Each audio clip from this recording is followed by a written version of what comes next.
Welcome to the थियो study hub. मेरा नाम है शिवानी असवाल। अब आज हम करने वाले हैं चैप्टर 8 सांप्रदायिकता। अंडरस्टैंडिंग गांधी सब्जेक्ट चल रहा है आपका सेमेस्टर 5 वाले बच्चों का, पॉलिटिकल साइंस जी में जो लगा हुआ है। सिलेबस देख लीजिए एक बार। ये सारे टॉपिक कवर हो चुके हैं। लिंक पूरी प्लेलिस्ट का डिस्क्रिप्शन में मिल जाएगा। अब करेंगे हम 8 चैप्टर सांप्रदायिकता में एकता। ठीक है, सांप्रदायिकता क्या होता है और प्लस उसमें एकता कैसे लानी है ये। अब देखो बेटा, इसमें क्या दिक्कत आ रही है। ये दोनों चैप्टर जो है ना बच्चों को कंफ्यूजिंग लगते हैं। पेपर में क्वेश्चन अटेम्प्ट करना मुश्किल हो जाता है कि ये तो मिलती जुलती बात है, क्योंकि राष्ट्रवाद का अर्थ क्या है, एकता ही है। अब ये सांप्रदायिक एकता क्या है, संप्रदाय क्या है, इसमें बच्चा ना कंफ्यूज हो जाता है। तो अब इसको ध्यान से करते हुए चलेंगे। और होना ये चाहिए था कि पहले ये पढ़ाते, ये होना चाहिए था चैप्टर 7 और ये होना चाहिए था चैप्टर 8। बट ये अभी ऐसे है तो अब क्या कर सकते हैं, ड्यू वाले हैं ये, इनको क्या बोले, ऐसे ही करते हैं। सांप्रदायिकता पढ़ लेते हैं पहले, फिर एक बार एकता वाला सेम टॉपिक रिपीट हो जाएंगे। ये जो राष्ट्रवाद में एकता वाले टॉपिक्स थे ना, वही टॉपिक आएंगे दोबारा से घूम के। करते हैं। ये टेलीग्राम चैनल आईडी से ज्वाइन कर लीजिएगा। ये वाली पीपीटी आपको वहाँ मिल जाएगी। जितने आपके सब्जेक्ट्स मैंने पढ़ा दिए वो सारे लिंक्स आपको वहाँ मिल जाएंगे। प्लस डिस्क्रिप्शन बॉक्स में भी लिंक है वो सारे। आपका मैंने डिसिप्लिन में जो सब्जेक्ट है एडमिनिस्ट्रेशन वो करा दिया, योर लॉ योर राइट करवा दिया, और ट्रांसलेशन वाला जो सब्जेक्ट है सेक में बच्चों का हिंदी में वो करा दिया है। ऑलमोस्ट आपकी तो करा ही दी 5th सेमेस्टर के सारे। ये इंस्टा की आईडी है। जो भी क्वेश्चन कोई रह गया, किसी बच्चे का कुछ ना समझ आ रहा हो, कोई भी क्वेरी आप मुझसे पूछ सकते हैं। स्टार्ट करेंगे सांप्रदायिकता का अर्थ। पहले कर लेंगे सांप्रदायिक वर्ड, इस वर्ड का अर्थ क्या है। देखो बेटा, अपने समुदाय के प्रति एक मजबूत लगाव। अपना जो तुम्हारा समुदाय है, तुम जिस कास्ट से बिलोंग कर रहे हो, जो तुम्हारी जात है, चाहे तुम हिंदू हो, चाहे तुम मुस्लिम हो, चाहे तुम पंजाबी हो, अपने वाले लोगों के प्रति ना एक अलग सा लगाव है। अपने वाले लोगों के प्रति लगाव है और अपना वो कि हम ना दूसरे वालों से अच्छे हैं, हमारी तो कास्ट अच्छी है। सिख लोग जो होते हैं बड़ा प्राउड करते हैं अपने ऊपर कि हम तो सिख है यार। जितने भी लोग हो, तुम सबको पता है, सबने अपने इंस्टा की आईडीज में वगैरह देखा होगा, बायो में लिखा हुआ है proud to be Muslim, proud to be Hindu, proud to be Sanatani. है ना, ये चल रहा है ना, ये लहर जो चल रही है, इसी को कहा जा रहा है सांप्रदायिकता। कि अपने वाले धर्म को श्रेष्ठ समझना प्लस दूसरे के धर्म को हीन भावना रखना। देखो बेटा, अपने आप को तुम अच्छा समझो, ये एक हो गई राष्ट्रवाद वाली भावना कि अच्छी बात है तुम अपने आप को अच्छा समझ रहे हो, लेकिन तुम दूसरे के धर्म को अगर हीन समझ रहे हो ना, तो यहाँ पे आती है दिक्कत कि दूसरे वाले को तुम नीचे समझ रहे हो। अपने धर्म से प्यार करने में कोई गलत बात नहीं है। तुम जिस धर्म में पैदा हुए भाई उसी को प्यार करोगे। जैसे मैं अगर हिंदू धर्म से, तो मुझे हिंदू धर्म से लगाव है, इसमें कोई गलत बात नहीं है, ये ठीक है। लेकिन जहाँ ये लगाव इस हद तक बढ़ेगा ना बेटा, जो ये लगाव की सीमा ये जाएगी ना कि मैं दूसरे वालों से नफरत करने लग जाऊँ, जैसे सिख है इनसे या इनसे नफरत करने लग जाऊँ, इनके धर्म की इंसल्ट करने लग जाऊँ, यहाँ पे पनपती है सांप्रदायिकता की भावना। ठीक है बेटा, अब यही करेंगे कि इस विचार में क्या है, यह किसी एक अपने धर्म, क्षेत्र या भाषा का हो सकता है। यह समुदायों के बीच हितों में अंतर लाता है। ये क्या है, ये अलग अलग समुदाय हैं जो इसके बीच में अंतर ला रहा है, डिफरेंस ला रहा है। ये जो भावना ना, इनके बीच में एक खाई की तरह बनती जा रही है, दूर हो रहे हैं एक दूसरे से लोग। जो एक होती है ना हमारे बीच में राष्ट्रवाद वाली भावना कि हम सब एक हैं, वो कम होती जाएगी सांप्रदायिकता के कारण। और अगर एक बात बोलूँ, सबसे ज़्यादा अगर दंगों की कोई रीज़न है ना, तो ये सांप्रदायिकता ही रीज़न होती है कि हिंदू वाले ने उसको मार दिया इसलिए अब भड़क गया, सांप्रदायिक दंगे भड़क गए। हर दूसरे तीसरे दिन तुम न्यूज़ चैनल देखो, सांप्रदायिक दंगे कहीं ना कहीं हो ही रहे होते हैं, और कुछ ना कुछ चलता ही रहता है। अभी जो मनुपुर वाला केस आया रिसेंट, पीछे अभी जो मनुपुर वाला केस किया, उसमें भी सांप्रदायिक भावना है कि एक धर्म वाले हैं, एक जाति वाले हैं, पता नहीं क्या उनकी जाति का नाम है, उन वालों ने दूसरी वाली जाति वालों के साथ लड़ाई वगैरह की, दूसरी जाति वालों ने पकड़ जाके उनकी लड़कियां पकड़ ली। ये दिक्कत हुई है, वहाँ भी सांप्रदायिकता की भावना है पूरी। जो समुदाय के बीच शत्रुओं के प्रति असंतोष पैदा करती है। अब क्या है, समुदाय हैं, अलग अलग समुदाय हैं, ये एक है, ये दूसरा समुदाय है, तीसरा, ये पूरे हैं समुदाय। इनके बीच में क्या कर रही है, ये असंतोष की भावना उत्पन्न कर रही है। एक होता है ना कॉन्फ्लिक्ट, संघर्ष सा उत्पन्न हो रहा है, एक अनईजी सी फीलिंग हो रही है कि भाई दूसरे वाले से तुम नफरत कर रहे हो, असंतोष पैदा होता जा रहा है। भारत में सांप्रदायिकता एक विशेष रूप से पाई जाती है। अब देखो हमारा देश क्या है, अब देखो इतना बड़ा देश है, इतना ज़्यादा डाइवर्सिटी है हमारे देश के अंदर, इतनी बड़ी दुनिया की सबसे बड़ी आबादी हमारे देश में रह रही है ना, सबसे ज़्यादा हमारी आबादी पहले चाइना की, तब हमारी हो चुकी है। 3000 से ज़्यादा लैंग्वेजेस बोली जा रही हैं, अलग अलग रिलीजन्स है, बहुत सारे रिलीजन्स है। ये मुख्य रिलीजन्स की फोटो लगाई मैंने, इससे भी ज़्यादा रिलीजन्स हैं आगे। फूड अलग है, रिचुअल्स अलग है, कल्चर अलग है। सब कुछ अलग होने के बाद क्या होता है, एक ना टकराव की स्थिति उत्पन्न हो जाती है। रह तो एक ही जगह पे रहे हैं, विभिन्नता है, विभिन्नता में बोलते हैं ना, विभिन्नता में एकता है, ठीक है, लेकिन कहीं ना कहीं थोड़ी थोड़ी कुछ ना कुछ जगह पे ये जो कॉन्फ्लिक्ट है ना, ये जो संघर्ष है, ये उत्पन्न होता रहता है। और सबसे ज़्यादा अगर संघर्ष की भावना कहीं है ना, तो वो हिंदू और मुस्लिम वालों में है। सबसे ज़्यादा अगर लड़ाई कहीं हो रही तो हिंदू मुस्लिम वालों की हो रही, पता नहीं क्यों। क्योंकि ये कि अगर मुस्लिम है तो उनकी आबादी कम है हमारे देश में, हिंदू की आबादी ज़्यादा है, इसलिए वो ये सोचते हैं हमारे साथ गलत किया जा रहा है, हम तो अल्पसंख्यक की स्थिति में है, हमारे साथ गलत हो रहा है। ये टॉपिक भारत में काफ़ी उसमें देखा गया है प्रचलित। अब ये कि सांप्रदायिकता के जो सांप्रदायिकता समझ आ गई आपको, वो फीलिंग, वो भावना कि अपना धर्म श्रेष्ठ है, दूसरे वाले कहीं नहीं, ये हो गया सांप्रदायिकता। संप्रदाय के आधार पर तुम किसी को श्रेष्ठ या हीन समझ रहे, ये हो गया।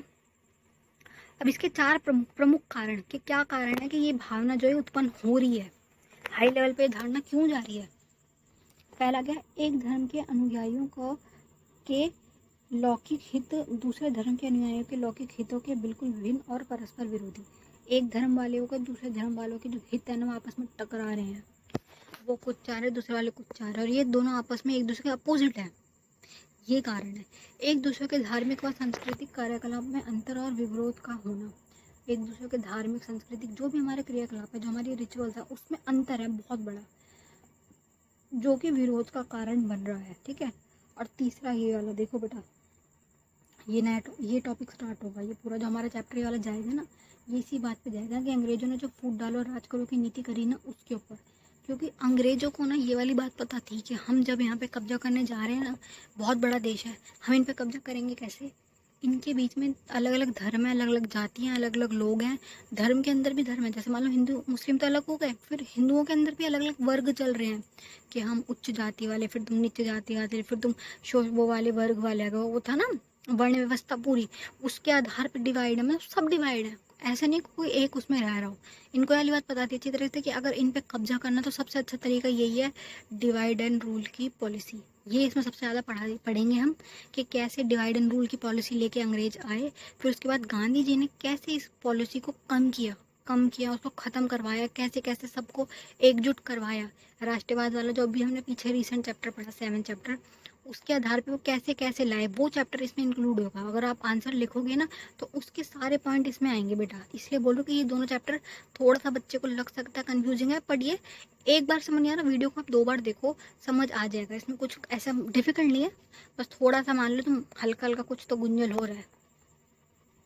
नेक्स्ट पढ़ेंगे, ये देखो ये क्या बोल रहा है, यह विचारधारा इस सोच पर आधारित है कि धर्म ही सामाजिक समुदाय का निर्णय करता है, कि धर्म के आधार पर ही ग्रुप्स बनेंगे। होता है ना कि जैसे हम हैं, एक क्लासरूम ले लो, ग्रुप किस आधार पर बनेंगे, जिसको जो अच्छा लग रहा है वो उससे बात करेगा। लेकिन ये इस विचारधारा में क्या हो रहा है कि भाई एक धर्म वाले एक ग्रुप में जाएंगे, हिंदू अलग, मुस्लिम अलग, सिख वाले अलग बैठेंगे, ईसाई वाले अलग बैठेंगे।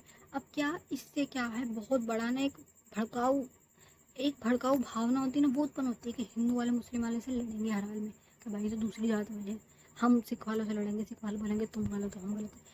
इससे ये जो ये भावना है ना, ये फोटो देखो समझ लो बेटा, ये जो ये खाई आ रही है ना, ये टकरा रही है, जो दरार आ रही है, ये उत्पन्न होती है इस विचारधारा से, कि धर्म के आधार पर तुम जो ये ग्रुप कर बना रहे हो ना, समुदाय बना रहे हो, इसके आधार पर। इस सोच के अनुसार विशेष धर्म में आस्था रखने वाले लोग एक समुदाय के हैं जिसके मौलिक हित सामने वाले के हितों से टकराते हैं, ठीक है बेटा, वही बात बोल रहे हैं ये भी। अब क्या है कि सबसे ज़्यादा अगर टकराव की स्थिति किसमें, तो इनमें ही है, हिंदू और मुस्लिम वालों में, ठीक है। ब्रिटिश आए, उन्होंने डिवाइड एंड रूल की पूरी पॉलिसी बना दी। उन्होंने क्या क्या करते गए, वो भड़काऊ भाषण दिए, पृथक निर्वाचन वाला क्षेत्र बना दिया, फेस्टिवल्स वगैरह अलग अलग कर दिए, सब कुछ उन्होंने धीरे धीरे करके करते गए। करेंगे एक बार संप्रदाय की समस्या के मुख्य कारण। अब ये कि सांप्रदायिकता जो है, इसकी जो ये समस्या है, इसका मुख्य कारण क्या है कि क्यों इतनी ये जो प्रॉब्लम है ये बढ़ती जा रही है। हम सबको ये वाली बात पता है कि सब इंसान है, कोई अलग नहीं है। हिंदू लोग बच्चा उठा लो, मुस्लिमों का बच्चा बैठा लो, सब इंसान ही हैं। फीलिंग सबकी एक है, सबके घर परिवार है, सबकी सेम फैमिलीज हैं कि वो उसके माँ बाप है, परिवार है, बच्चे, सबको पता है, तब भी लड़ रहे हो भाई तुम। सामने वाले को इंसान नहीं समझ रहे तुम, क्यों ऐसा, क्यों, क्या ऐसी क्या बात हो गई। तो ये कारण बता रहे कि इस समस्या के मुख्य कारण क्या है। तो ये क्या, छुआछूत, कि तुम दूसरे वाले को वो समझ रहे हो बिल्कुल कि इसने हमें छू भी दिया तो हम वो हो जाएंगे बिल्कुल नापाक। छुआछूत हो गई, ऊंच नीच हो गई कि हम तुमसे ऊपर है। वो अपने आप को बहुत वो समझते हैं कि हमसे अच्छा तो कोई नहीं है, और हम अपने आप को सोचते हैं कि भाई ये तो कुछ भी नहीं, हम है, ये तो बहुत गंदे लोग हैं। ऐसे ये फीलिंग जो है ना, ये इस पे बात चल रही है। छुआछूत हो गई, ऊंच नीच की भावना हो गई, सांप्रदायिकता को फैलाती है। ये जो भावना है ना, छुआछूत, ऊंच नीच, ये सांप्रदायिकता को फैला रही है कि बराबरी नहीं है, तुम हमसे कम हो, हम तुमसे ऊपर है। ऐसे ही राजनीतिक दल द्वारा प्रोत्साहन। अब क्या है, राजनीतिक दल भी भड़काते हैं। उनका क्या है, उनका फायदा क्या है, उनके वोट बैंक बनते हैं कि जिस जात वाले लोगों की ज़्यादा वोट है उनकी तरफ चले जाओ, दूसरे वाले को कुछ वो करो मत, उनको प्रमोट करो, उनके लिए सब कुछ करो। इससे क्या होगा, और लोगों में हीन भावना उत्पन्न होगी कि भाई क्या सब कुछ यही है क्या, हम भी तो रह रहे हैं इस देश में, हम भी इस देश के नागरिक हैं, हमारे लिए तो कुछ नहीं करा, इनके लिए इतना करा जा रहा है। फिर और चिढ़ेंगे वो लोग कि सब कुछ क्या यही है क्या। तुम किसी एक धर्म को इतना प्रमोट करोगे, इतना सपोर्ट करोगे किसी विशेष धर्म को, तो दूसरा धर्म तो भड़केगा ही, उसको तो ये लगेगा ना भाई हमारे साथ तो अन्याय हो रहा है। तो राजनीतिक दल भी जो है ना, अपने पावर के हिसाब से, अपने लालच के लिए, अपने स्वार्थ के लिए ऐसी इस भावना को प्रोत्साहित करते हैं।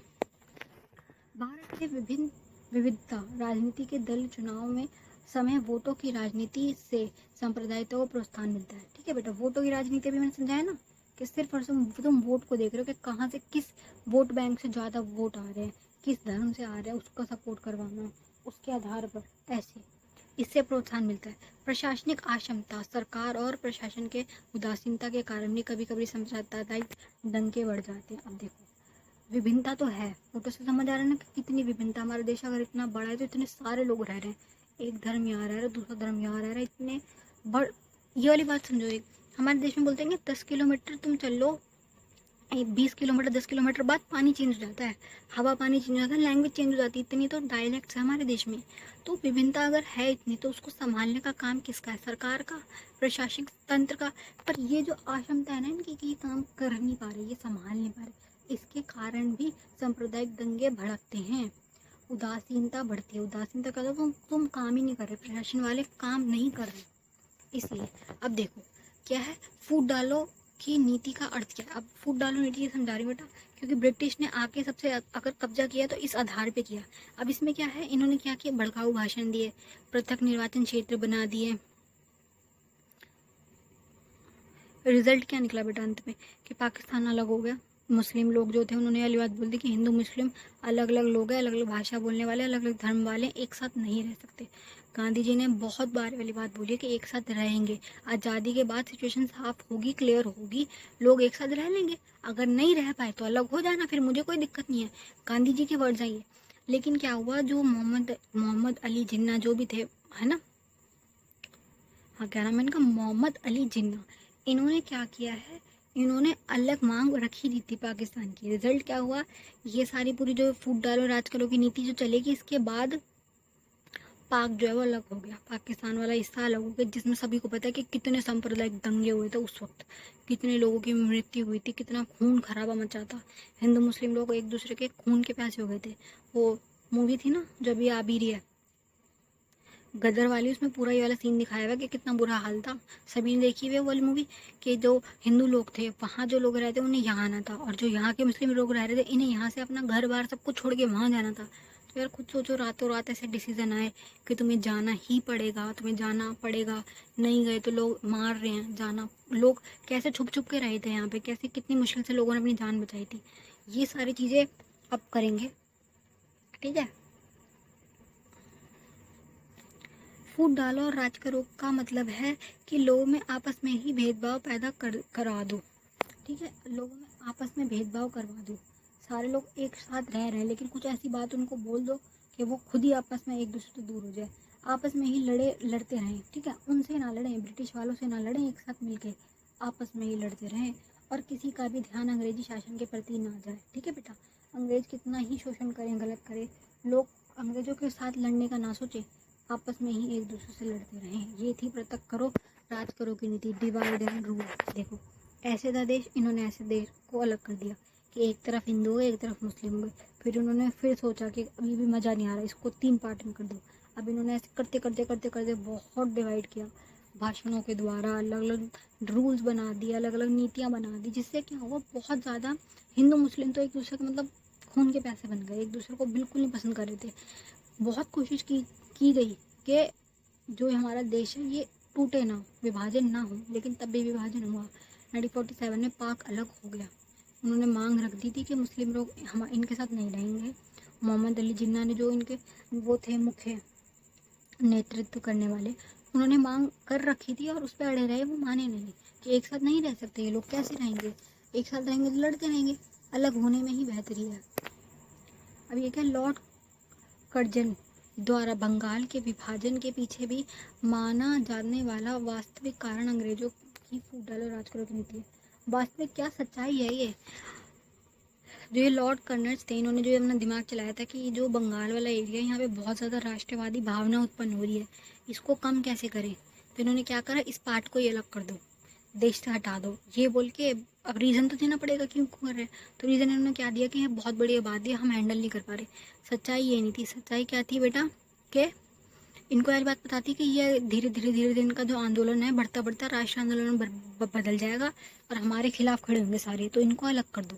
तो ये इनकी यही था कि जो पार्ट में जहाँ पे दिक्कत आ रही है उसको काट के अलग कर दो, जो समुदाय बोल रहे हैं उनके बीच में लड़ाई लगवा दो, दूर कर दो एक दूसरे से।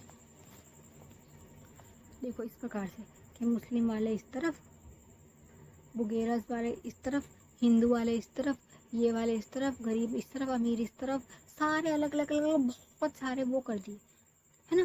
क्या होगा, जो ये सरकार बीच में बैठी है इसके पास कोई नहीं आ पाएगा, कोई इसको कुछ नहीं कह पाएगा। ये वाले लोग इनसे लड़ेंगे, ये वाले लोग इनसे लड़ेंगे, आपस में ही लड़ते रह जाएंगे। इनके ऊपर किसी का ध्यान नहीं जाएगा कि हमें डिवाइड किया किसने, इन्होंने तो किया। नेक्स्ट देखो, ये देखो उनका वो डिवाइड एंड रूल वालों का, इनके वो जो महारानी थी एलिजाबेथ, उनका ताज। अब मेन उनका क्वेट के डिवाइड करो और राज करो। दूसरा क्या, गांधी के अनुसार सांप्रदायिक एकता। अब गांधी जी ने क्या बोला कि ये जो अविश्वास है ना, जो ये अविश्वास है हिंदू और मुस्लिमों के बीच, इसको सबसे पहले कम करना पड़ेगा, तभी हम एकता एकता के सूत्र में बंध के आगे बढ़ सकते हैं और अपने देश को आज़ाद करवा सकते हैं।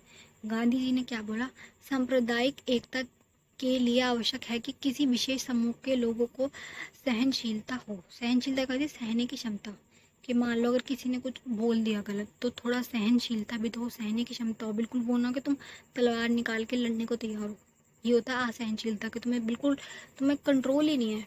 ये वाली चीज़ को बोलना है कि पहले थोड़ी सी सहनशीलता हो, कि ये धर्म और भाषा और रीति रिवाजों का सम्मान नहीं। अन्य महात्मा गांधी के आवश्यक सत्य का एहसास हुआ। इन्होंने क्या बोला बेटा, कि सत्य बहुत ज़रूरी है। सत्य क्या बोल रहा है कि सब इक्वल है, सब बराबर है। इस तरीके से ये जो इमेज लगाई ना कि सब बराबर है, ये सिख हैं, ये हिंदू हैं, ये क्या है ब्राह्मण है, ये ईसाई हैं, ये वाले मुस्लिम है, ये सबको एक करोगे तो होगा। क्योंकि गांधी जी तो सत्य पे थे ना, सत्य यही कह रहा है कि सब बराबर है, लेकिन सांप्रदायिकता कह रही है कि हमारा धर्म ऊपर है, हम सब तो अलग है, हम श्रेष्ठ है, वो कह रहे हैं हम श्रेष्ठ है। तो इसको कम करने के लिए सबसे पहले सहनशीलता पे इन्होंने फोकस किया, सहनशीलता पे बल दिया गांधी जी ने कि तुम सहने की क्षमता रखो पहले तो, एक तो ठीक है। अब एक और चीज़ ये, कि ये तो चीज़ कन्फर्म थी कि जितने भी धर्म वाले हैं इनको अंग्रेजों ने डिवाइड एंड रूल वाली पॉलिसी के तहत अलग करने के लिए कोई कसर नहीं छोड़ी, और लोगों में इसका वो पड़ा भी प्रभाव, लोग अलग हुए।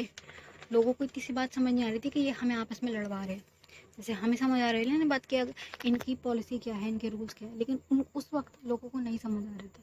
लोगों में बहुत ज़्यादा तनाव की सिचुएशन थी। अब उस तनाव की सिचुएशन को कम करने के लिए इन्होंने खिलाफत आंदोलन स्टार्ट किया।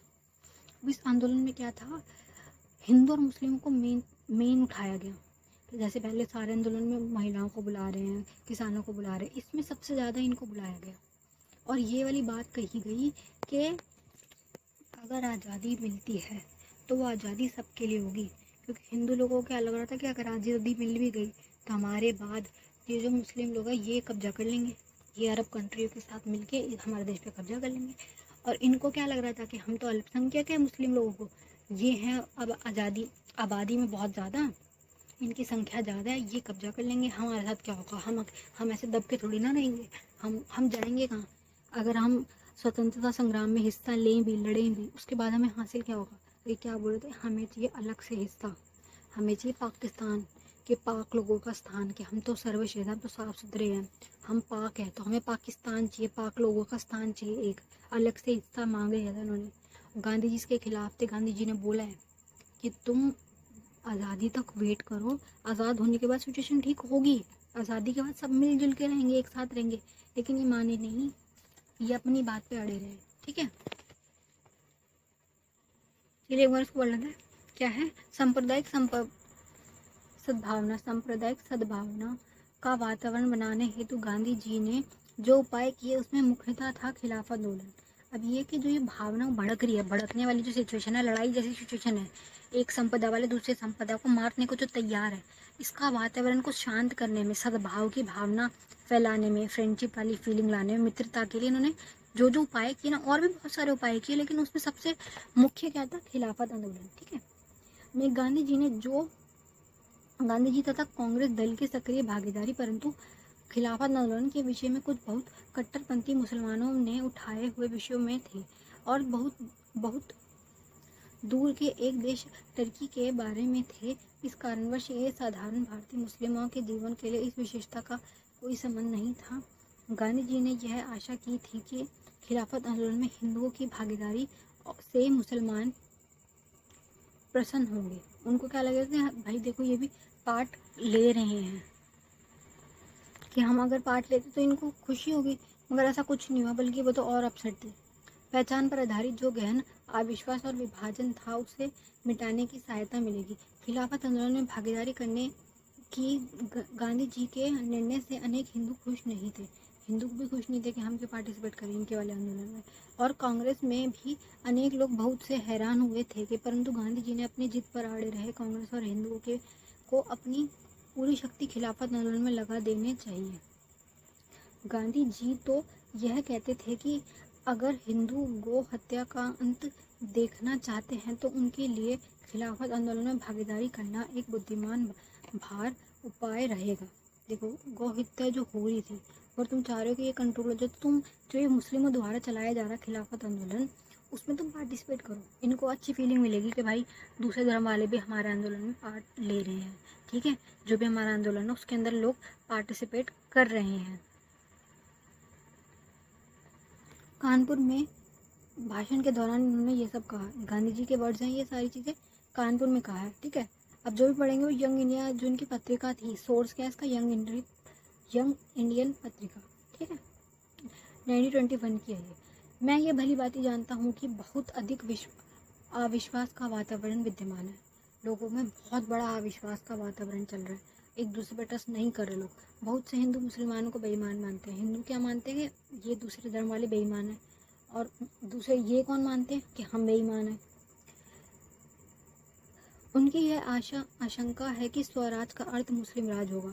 हिंदुओं को क्या लग रहा है कि स्वराज का मतलब मुस्लिम राज होगा, और अंग्रेजों के जाने के बाद भारत के मुसलमान दुनिया के शक्तिशाली मुसलमान साम्राज्य की सहायता लेकर अपने राज को स्थापित करेंगे। ये मुसलमान कब्जा कर लेंगे, हिंदू को ऐसा लग रहा था।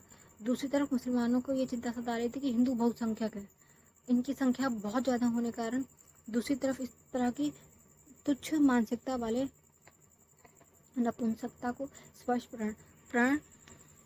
प्रमाण है। ठीक है, अगर ये दोनों समुदाय शांतिपूर्ण रहना चाहते हैं, तो एक दूसरे का भरोसा करना और सहनशीलता रखने की शक्ति उत्पन्न करनी होगी। सबको एक दूसरे को टॉलरेट करना पड़ेगा, सहना पड़ेगा, थोड़ा सी एक अच्छी फीलिंग रखनी पड़ेगी।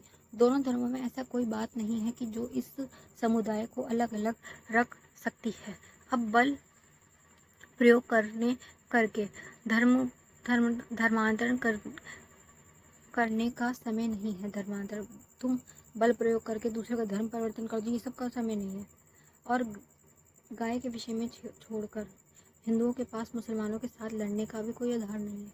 सिर्फ और सिर्फ क्या है, गाय के विषय पर ही तो हिंदू इनसे अलग हो रहे थे कि हमारी गाय माता है, तुम गाय को काट के खा रहे हो, है ना। गाय को रोटी खिलाने वाले और गाय को रोटी के साथ खाने वाले में फ़र्क उत्पन्न हो रहा था ना उस वक्त। ये वाली बातें चल रही थी उस वक्त, ये वाले जो वाक्य हैं ये उस वक्त के हैं कि हम अलग हैं, हम एक साथ कैसे हो सकते हैं, ये ऐसे कर रहे हैं। यही तो सिर्फ और सिर्फ कारण था लड़ाई का, और तो कोई कारण नहीं था। बस ये कि उनकी आग लगाई हुई थी ब्रिटिश वालों की कि तुम अलग हो, अलग अलग तरीके से। एक मुस्लिम के लिए गौ हत्या कोई धर्म बंधन नहीं है। यह सत्य है कि हम लोगों में अपने अत्यंत विरोधाभास को समाप्त करने में मित्र के साथ एक भूमिका को बच्चों की भांति रहने की प्रयास करना चाहिए। देखो अब ये क्या बोला कि हमें एक साथ रहने के लिए एक दूसरे के साथ बच्चों की भांति रहना पड़ेगा। जैसे दोस्तों होता ना कि लड़ झगड़ के एक हो गए, वैसी वाली हमें सिचुएशन लानी पड़ेगी। हमें एक साथ रहने होगा, जिससे क्या होगा, एक दूसरे पे पहले तो विश्वास करो। दूसरा क्या बेटा कि जो तुम्हारा हृदय परिवर्तन करो ना, दूसरे के प्रति जो तुमने हीन भावना रख रखी है उसको कम करो। ठीक है, उसमें परिवर्तन लाओ। एकता में विश्वास करो कि अगर हम एक होते हैं तो हम इनके खिलाफ लड़ पाएंगे। ठीक है बेटा, यही है कि सांप्रदायिकता की भावना क्या होती है। इसको कम करने के लिए गांधी जी ने क्या क्या किया, खिलाफत आंदोलन में हिंदुओं को पार्टिसिपेट करवाया कि तुम इसमें पार्टिसिपेट करो, जिससे थोड़ी सिचुएशन ठीक होगी।